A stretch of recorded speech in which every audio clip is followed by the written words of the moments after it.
I don't think people talk that much about Jill Sander, and she is a German designer and has quite a few ranges of different perfumes. If you do see anyone talking about Jill Sander, I know that I've talked about her a while because I quite like her Simply and Softly ranges. So I decided to try out her Sun range, because if you do see anything about her, the chances are it's someone talking about the original Sun. Now, this came out in the 80s. It's not one, even though I am, 40, I'm exactly the right age to kind of know about this. I've never smelt this before, not knowingly anyway. And people talk about this in a very interesting way, even more interesting now that I've actually smelt this thing. So, firstly, this overall range, I would say, with the exception of, if you can tell, the only one that I actually will be keeping, and typically that's the tiny one, the one I got in the smallest bottle, because the other ones you can't get in the small bottles because a lot of them are limited edition.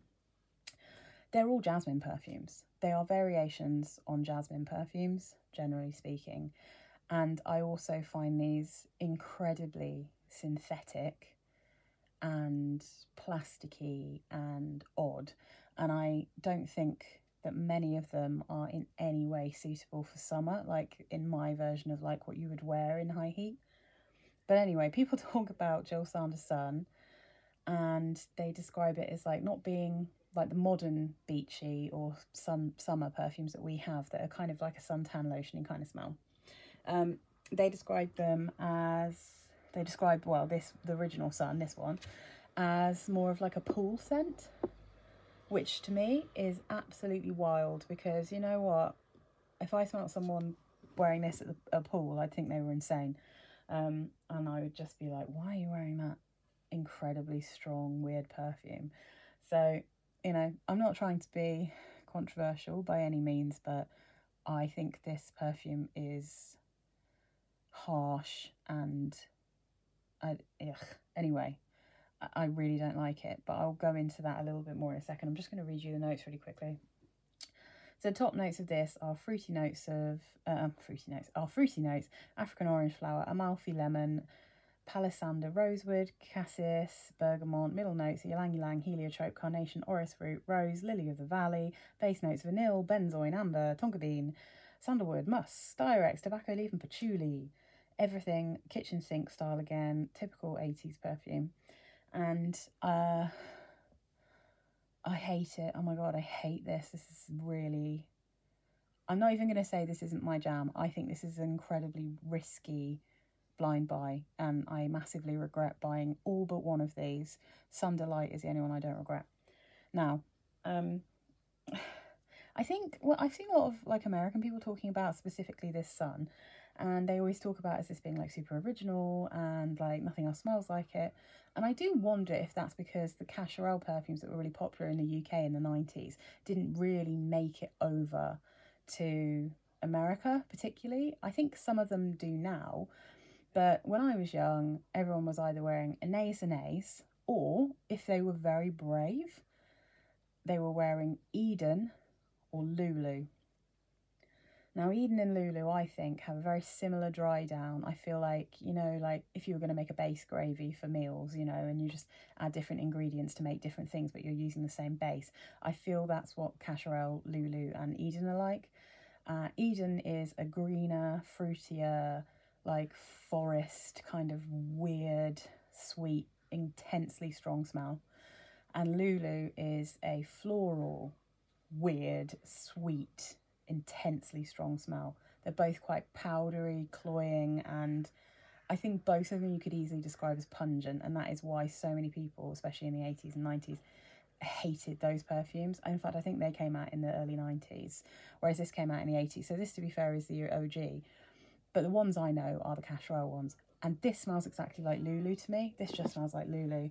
And I was so horrified when I sprayed it. The deep dry down of this, I mean, I'm not going to put this on my skin. There's literally nowhere I'd have to scrub it off immediately. I can barely smell bear to smell it in the box, but from the bottle, it's quite powdery and sweet in the dry down, but it's very sweet, strong. It's so pungent. It's so strong. And people say this lasts for like days, and that's why. It's because it's ridiculously strong, like crazy strong, even though this is the eau de toilette. I mean, it's mad how strong this is. It's very sweet. It's really pungent. It's very, very, very pungent. And the idea of wearing this for anything that involved any kind of sunbathing or any form of exercise is mind-blowing to me. It's so thick. It's one of the thickest perfumes I've ever smelled. And I think if you put just one squirt of this on, you would smell like this forever. Like, it's crazy. And I do not like this perfume. I massively regret buying it. But yeah, if any of you know what Lulu smells like, it smells like Lulu. And like I said, it's really jasmine heavy. All of these, apart from this one, are very jasmine heavy, particularly these three. So if I move on, I'll start with, okay, let's go for the Sun Pop Arty Pink. So that's this one. And let me try and get that in focus and see what we can do there. So Sun Pop Arty Pink. So all of these other ones, they are limited edition fragrances. And I had high hopes for all of them, but because they all pretty much dry down into jasmine, and because, to be honest, they're just all so synthetic, they smell so weird. Like, there's something really weird about these perfumes compared to her other ones, some of which have such beautiful natural fragrances in them. And I think that's why I liked them, and that's why I was quite excited about these. But yeah, huge mistake. Oh God. Anyway, again, I love the bottles though. They're really cool bottles, But anyway, so Arty Pink from the Sun Pop flankers. Top notes are red currant and lemon, middle notes tiara flower and jasmine, base notes vanilla. And I mean, that sounds like it's going to be kind of light and nice and fruity, and I don't know, but it's, again, it's so plasticky and synthetic. It's really nauseating. It's really sweet and syrupy, but like and it's sharp at the same time, and I don't understand what this smell is. It's got jasmine in it, but it's actually not as jasmine-y as these three here.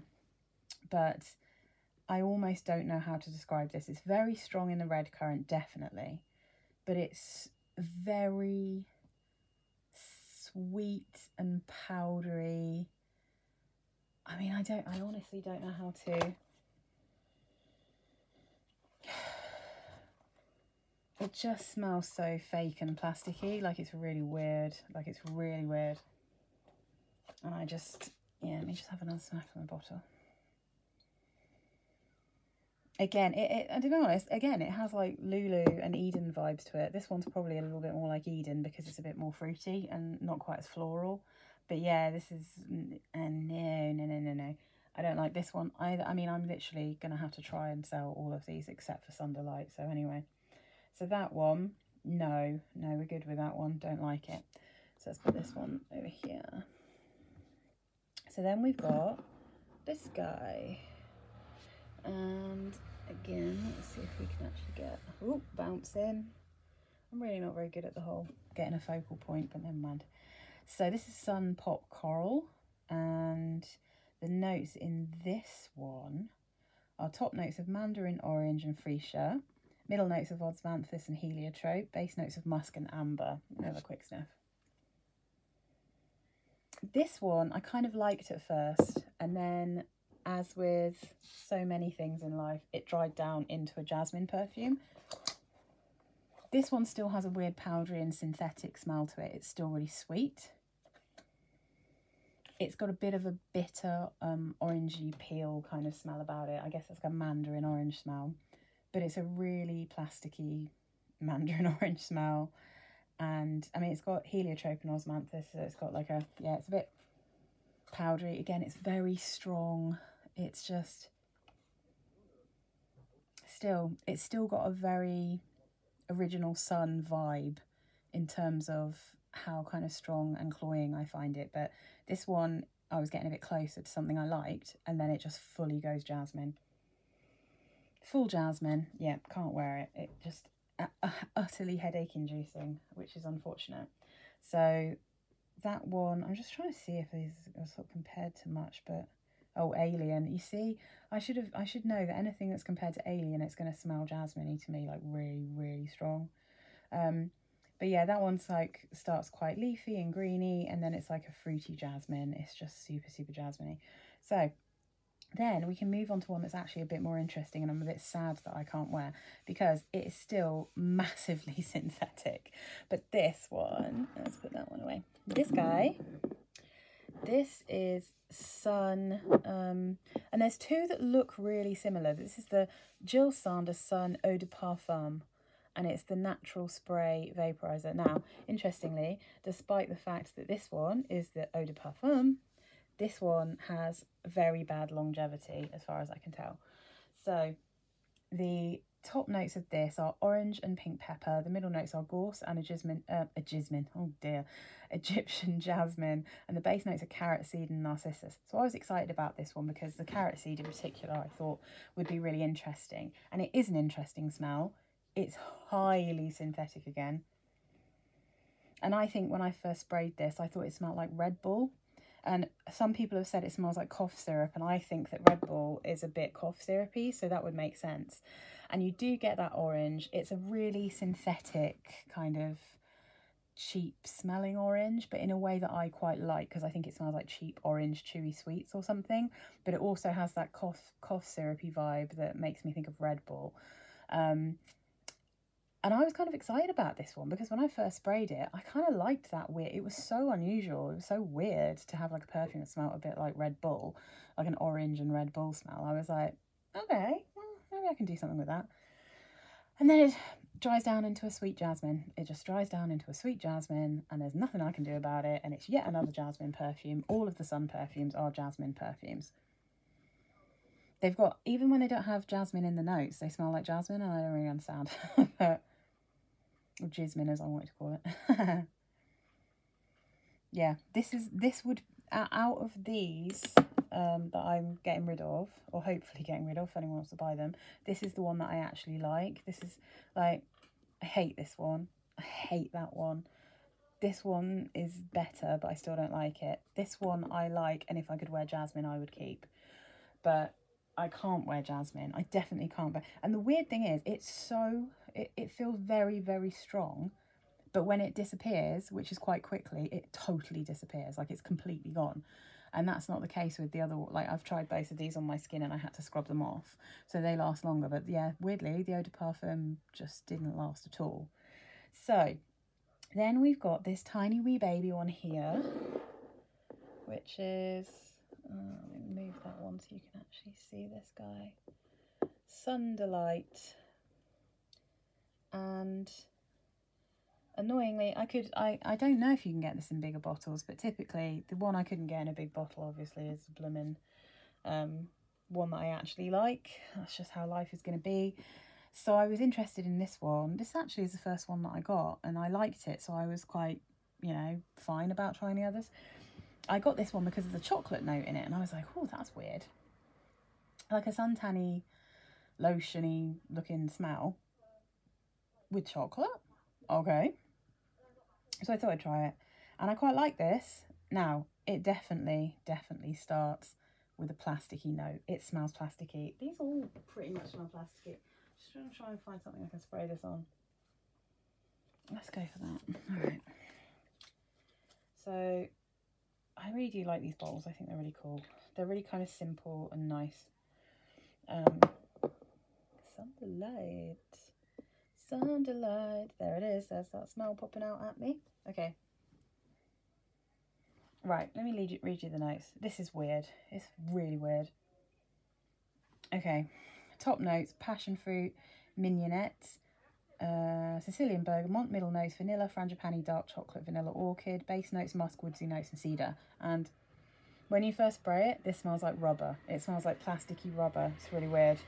You do get the passion fruit and stuff, but yeah, you have to let this one dry down a bit. But when it does dry down, it has like a slightly fruity, a slightly powdery, chocolatey smell with a bit of vanilla. I think it's like mainly, I'd say it's like vanilla, frangipani, dark chocolate, orchid and passion fruit and musk. And it's not, I don't find this one I know that I can smell the wood in it, but I think because it's mixed with that chocolate note, I think it doesn't upset me because the chocolate kind of overtakes it. But it's weird, but I like it. So the one thing I'd say about this is that it's not a million miles away from the dry down of a couple of other chocolate perfumes that I have. One of which is, what's it called? Mine Again, I think it's called. The Mariah Carey Lollipop Bling perfume, the red one that has chocolate in it. So there's that one, and then there's also Hugo Boss for Women Private Accord. I only have a tester of that because the top notes in it lasted, they were so fleeting that there was no way I was going to spend the money on a bottle of that. But the deep dry down of both of those, I think this smells a bit like those. So yeah, so it's like it's a scent profile when this dries down that I kind of recognise and I quite enjoy. So I quite like this one, but whether it's not better than the other chocolate perfumes I have in my collection. It's like relatively cheap, so it's kind of fun, but it's definitely a bit odd. I'm not averse to odd perfumes by any means, but it's not too strong in the jasmine. This one, it technically doesn't have any jasmine in it, but it does still manage to maintain a little bit of the weird Lulu-ish kind of vibe of the original Sun. It's still weird. There's no getting around the fact that all of these Sun perfumes are a bit odd and a bit jarring and very synthetic. They all have something about them that smells weird and fake and plasticky. But for me, like, I quite like it in this one, and this one I think it goes away quite quickly. So I think in Sun Delight it just doesn't last very long, which is why it's kind of easier for me to deal with, and I can wear it. But I would never wear this in super hot heat. It's weird that they're called Sun. I don't really understand why they're called Sun, because yeah, even this one, maybe in like spring and autumn, but I definitely wouldn't wear this in summer, not when it's hot. It's too sweet, it's too like strong, it would become super cloying, I think. So yeah, this has not been very successful, unfortunately, my Sun exploration. But I've got some Softly and some Simply, and I've got some Jill Sanders, the sport, like the sport one I love. I've got some Jill Sanders that I absolutely love. So I think this hasn't gone well, but at some point I might do a little video of all the Jill Sanders perfumes I have that I actually like, just to balance it out, because if nothing else, these really aren't for me, but they're very interesting. And I think if you like the original Sun, you probably love this range because it's really fascinating. But generally speaking, they are all just different takes on a jasmine perfume. Like, that's what I get from these. And they're different takes that are for people who are able to wear very, very strong perfumes that everyone else in the vicinity will smell. And that's just not my vibe. So I'm still hunting for my like summer lotiony perfume, but we'll find something.